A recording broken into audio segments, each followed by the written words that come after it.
Nouvelle vidéo, nous allons apprendre à faire la pagination de nos documents Word. Alors la pagination, c'est tout simplement le fait de numéroter les documents de vos pages. Alors pour réaliser cette vidéo, nous allons nous poser trois questions. D'abord, nous allons chercher à comprendre qu'est-ce que c'est que la pagination. Ensuite, nous allons comprendre pourquoi paginer nos documents. Et ensuite, nous allons voir de manière concrète comment réaliser la pagination des documents Word. Donc, qu'est-ce que c'est que la pagination? Ce qu'il faut savoir, c'est que la pagination est le procédé qui consiste à ajouter à chaque page le numéro correspondant. C'est-à-dire que lorsque vous allez rédiger vos documents Word, vous allez comprendre qu'il y a plusieurs pages. Et il faut qu'à chaque page, il y ait un numéro. Par exemple, si vous êtes à la 5e page, il faut que le numéro 5 s'affiche en bas de la page. Mais pourquoi donc faire la pagination de vos documents? Alors la pagination va permettre de se repérer plus facilement dans le document. C'est-à-dire que si vous êtes en train de rédiger vos documents et que par exemple vous voulez modifier un élément, c'est plus facile de reconnaître la page à laquelle l'élément est situé. Si vous voulez par exemple modifier le chapitre 1 ou le chapitre 2, c'est mieux de comprendre que le chapitre 1 par exemple se situe à la 5e page et vous allez à la 5e page pour pouvoir modifier donc, le chapitre. Donc ça permet donc de se repérer et de se retrouver facilement dans vos documents. Ensuite, les pages permettent de rendre vos documents beaucoup plus professionnels. Donc, et ça donne beaucoup plus de style et de beauté à vos documents. Aujourd'hui, ce n'est pas bien de voir un document qui n'est pas paginé, donc il n'y a pas de numéro de page. Maintenant, nous allons voir de manière concrète comment donc faire la pagination de vos documents. Alors, lorsque vous ouvrez Word, dans la barre d'outils, vous devez vous rendre dans l'onglet Insertion. Lorsque vous arrivez dans l'onglet Insertion, vous allez chercher l'entête et pied de page. Et c'est dans cette partie-là, vous allez cliquer sur numéro de page. Et c'est là que vous allez pouvoir réaliser donc la pagination de vos documents. Mais nous allons voir ça de manière beaucoup plus concrète.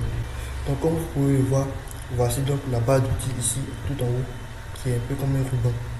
Donc pour pouvoir réaliser donc la pagination ou numéroter vos documents, comme je l'ai dit, vous devez aller dans l'onglet Insertion qui se situe ici. Donc vous cliquez sur l'onglet Insertion. Ensuite, vous devez chercher en tête et pied de page. Voici ça qui est écrit ici. Voici en tête et pied de page ici. Maintenant, vous devez cliquer sur numéro de page. Une fois que vous avez cliqué sur le numéro de page, vous devez choisir la partie où les numéros de page vont s'afficher. Cela peut être en bas de la page, cela peut être en haut de la page, en bas de la page, dans la marge, ou tout simplement vous gardez la position du document par défaut. Alors donc vous pouvez choisir soit en haut, en bas ou dans la marge. Donc pour cette vidéo, nous allons choisir en bas de la page. Et une fois que vous avez choisi en bas de la page, vous glissez ici et vous voyez il y a plusieurs modèles qui s'affichent. Donc voici plusieurs modèles ici et vous pouvez choisir un modèle. Il y a plusieurs modèles. Donc pour cette vidéo, nous allons par exemple choisir ce modèle là. Donc une fois que vous cliquez sur voici le chiffre 1, ainsi de suite, ainsi de suite, ainsi de suite. Voici plusieurs numéros qui s'affichent et la pagination est effective, comme vous pouvez le constater. Donc il y a plusieurs modèles, vous pouvez donc changer de modèle si vous le voulez. Donc il suffit de repartir dans Insertion ici, numéro de la page, et vous pouvez choisir, vous pouvez par exemple choisir en haut et choisir un autre modèle ici. Vous pouvez supprimer. Donc vous allez dans le numéro de la page toujours et vous cliquez sur supprimer les numéros de page. Donc c'est ici, encore le numéro de page, supprimer les numéros de page. Vous cliquez dessus et vous allez voir que les numéros, vous supprimez les numéros. Donc il n'y a plus de numéros qui s'affichent. Un document comme un exposé, un mini-mémoire ou une thèse pour le faire, donc la pagination, vous allez devoir modifier. Parce que comme vous l'avez vu, quand on fait la pagination ici, les chiffres commencent par défaut par le chiffre 1. Donc je vais prendre par exemple un exemple ici. Donc vous voyez qu'ici par exemple ça commence par le chiffre 1. Or généralement la page de présentation ici ne doit pas être numérotée. Donc ça commence par le chiffre 1 ici et puis bon, tout en bas ça commence par le chiffre 2. Donc or on veut commencer par le chiffre 0 ici. Donc vous allez aller dans Insertion toujours. Vous allez aller dans le numéro de la page et vous allez partir dans format des numéros. Donc ici vous allez commencer par le chiffre 0.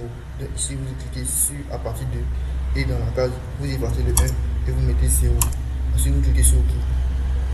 Vous allez voir que ça va se modifier automatiquement. Et la première page sera donc à 0. Et il va commencer donc par numéroter le reste de la page. Mais ici, le chiffre 0 généralement il ne s'affiche pas. Donc vous pouvez cacher ici. Donc vous allez aller dans Insertion ici. Vous cliquez sur Forme. Vous sélectionnez une forme, vous sélectionnez cette forme là. Par exemple ici. Vous sélectionnez cette forme là. Et vous venez ici pour cacher. Pour cacher.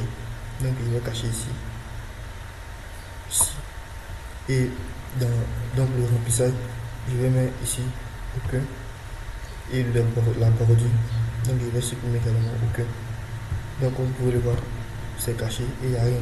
Et donc ce n'est plus visible. Mais les autres numéros sont visibles, comme vous pouvez le voir ici, 2, 3, etc. Donc voici la pagination, comment on fait la pagination. Alors maintenant, voici donc faire la pagination de manière classique avec les chiffres classiques. Mais vous avez remarqué que lorsque vous écrivez un document, comme un mémoire, un mini-mémoire, un exposé ou une thèse, vous devez commencer par les chiffres romains. Alors, nous allons donc réaliser une autre vidéo sur cette chaîne où nous allons donc vous montrer comment on peut commencer par les chiffres romains et terminer par les chiffres classiques. Si vous avez aimé cette vidéo, n'oubliez pas de liker et de vous abonner. Et moi, je vous dis à très bientôt pour une nouvelle vidéo. Merci.